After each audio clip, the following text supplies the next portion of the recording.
بسم الله الرحمن الرحيم. الرحمن علم القرآن خلق الإنسان علمه البيان. الشمس والقمر بحسبان والنجم والشجر يسجدان. والسماء رفعها ووضع الميزان ألا تطغوا في الميزان وأقيموا الوزن بالقسط ولا تخسروا الميزان. والأرض وضعها للأنام فيها فاكهة والنخل ذات الأكمام والحب ذو العصف والريحان. فبأي آلاء ربكما تكذبان؟ خلق الإنسان من صلصال كالفخار وخلق الجن من مارج من نار. فبأي آلاء ربكما تكذبان؟ رب المشرقين ورب المغربين. فبأي آلاء ربكما تكذبان؟ مرج البحرين يلتقيان بينهما برزخ لا يبغيان. فبأي آلاء ربكما تكذبان؟ يخرج منهما اللؤلؤ والمرجان. فبأي آلاء ربكما تكذبان؟ وله الجوار المنشآت في البحر كالأعلام. فبأي آلاء ربكما تكذبان؟ كل من عليها فان ويبقى وجه ربك ذو الجلال والإكرام. فبأي آلاء ربكما تكذبان؟ يسأله من في السماوات والأرض كل يوم هو في شأن. فبأي آلاء ربكما تكذبان؟ سنفرغ لكم أيها الثقلان. فبأي آلاء ربكما تكذبان؟ يا معشر الجن والإنس إن استطعتم أن تنفذوا من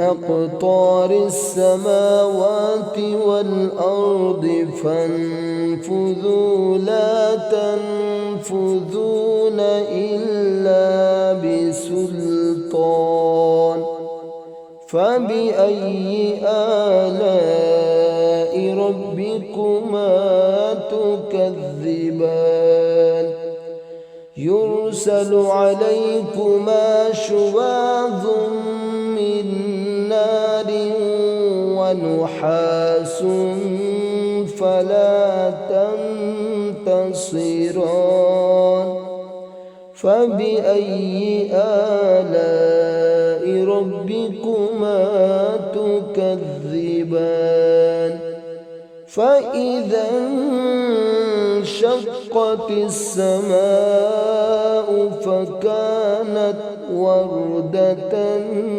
كالدهان فبأي آلاء ربكما تكذبان فيومئذ لا يسأل عن ذنبه إنس ولا جان فبأي آلاء ربكما تكذبان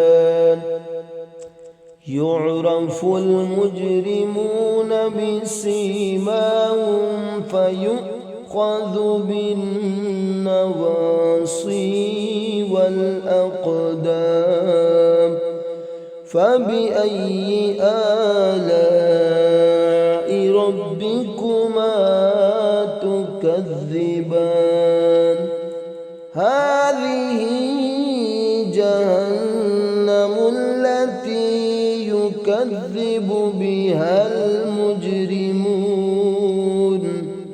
يطوفون بينها وبين حميم آن فبأي آلاء ربكما تكذبان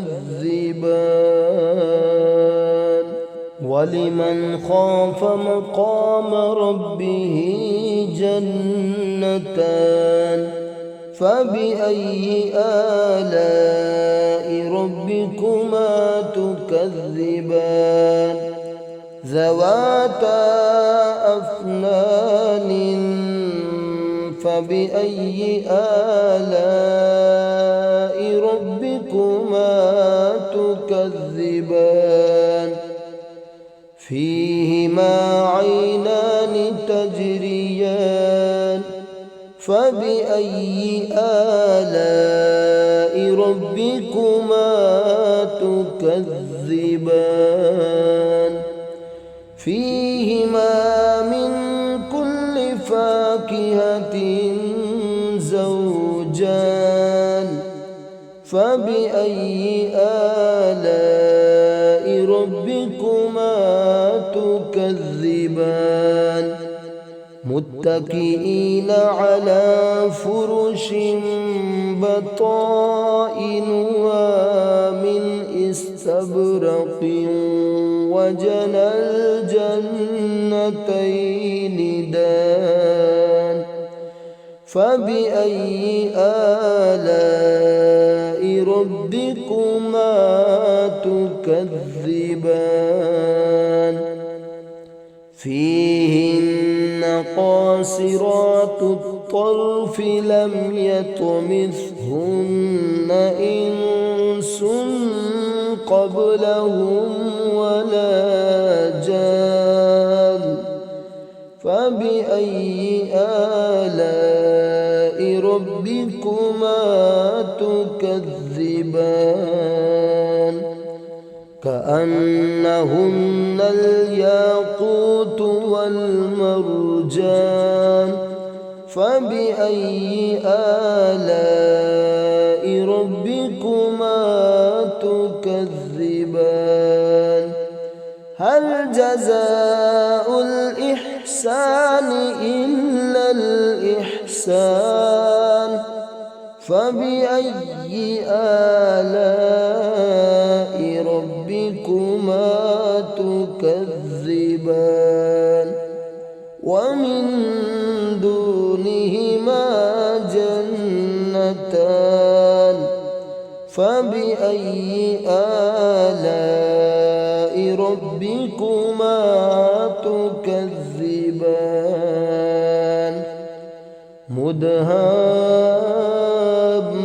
مدهامتان فبأي آلاء ربكما تكذبان فيهما عينان نضاختان فبأي آلاء ربكما تكذبان فيهما فاكهة ونخل ورمان فبأي آلاء ربكما تكذبان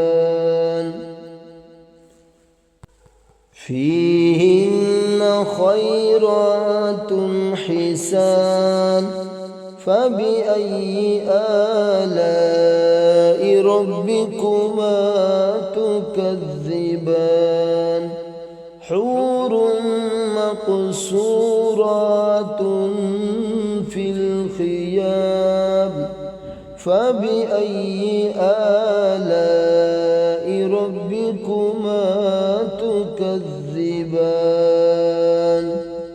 لم يطمثهن إنس قبلهم ولا جان فبأي آلاء ربكما تكذبان متكئين على رفرف خضر وعبقري حسان فبأي آلاء ربكما تكذبان تبارك اسم ربك ذي الجلال والإكرام